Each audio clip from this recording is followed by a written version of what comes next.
Welcome to this short presentation in which we ask the question, will climate mitigation policies impede progress towards the Sustainable Development Goals?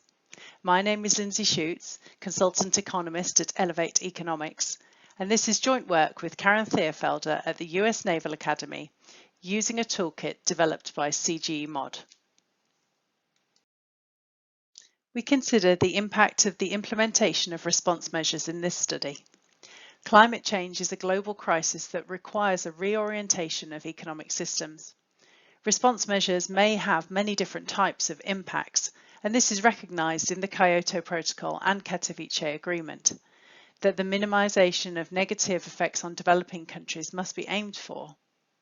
Among all the different types of impacts, for this study we consider cross-border impacts, which can be defined as any effect, intended or not, which originates in one country and crosses national borders, and which is able to affect positively or negatively the sustainable development prospects of another country. There are two challenges in assessing the impact of the implementation of response measures. The first is to use appropriate tools for the impact assessment, and the second is to be able to distinguish between different types of impacts, and here specifically cross-border impacts. In this study, we assess the impact of climate mitigation policies in developed countries on progress towards selected SDGs in developing countries, specifically the case study country of Senegal. We asked three questions.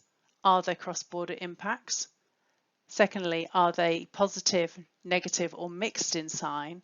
And thirdly, how large are those impacts? To do this, we use a toolkit in which two models are linked together. Both models are computable general equilibrium models, which are whole economy models. The first is a national CGE model for Senegal called STAGE, and the second is a global CGE model called GLOBE. The outputs of this modelling system provides changes in selected SDG indicators, macroeconomic impacts, and also stratified household results that allow us to see which households may be most vulnerable to any impacts seen within Senegal. We consider three scenarios in which a stylised 20% reduction in global CO2 emissions is achieved by different policy instruments. The first is a carbon tax, the second energy input use taxes, and thirdly quantity restrictions. Crucially, least developed regions are excluded from implementing these mitigation measures, including Senegal, which means that any changes in indicators that we see within Senegal and other developing countries arise as pure cross-border impacts. The table shown on this slide gives an overview of SDG indicator results. It covers Goal 8, Decent Work and Economic Growth, Goal 9, Industry, Innovation and Infrastructure, and Goal 10, Reduced Inequality.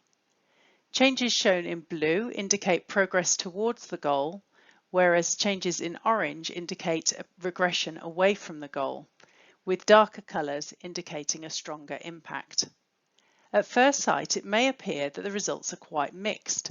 However, as we can see in Goal 9, the improvements in the share of manufacturing, which is one of the targets within Goal 9, occur, as we can see in Goal 8, in a smaller economy.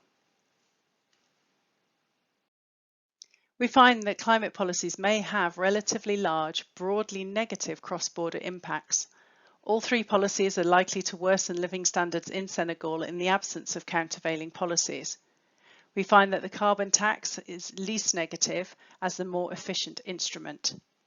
Of course, these cross-border impacts occur in a world of limiting global temperature rise, which will itself have benefits for the economy and people of Senegal. The policy implications of this work are that cross-border impacts should be factored into countries' climate policy selection process. Developing countries should be supported to engage in climate negotiations with an understanding of cross-border impacts, and to be informed of the likely cross-border impacts to enable them to mitigate any negative effects.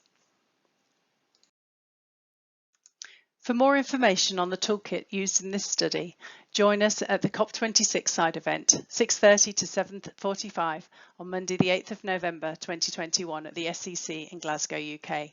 In the meantime, don't hesitate to contact us on the email shown here. A full link to the toolkit report and the report of this study can be found in the description. Thank you for your time.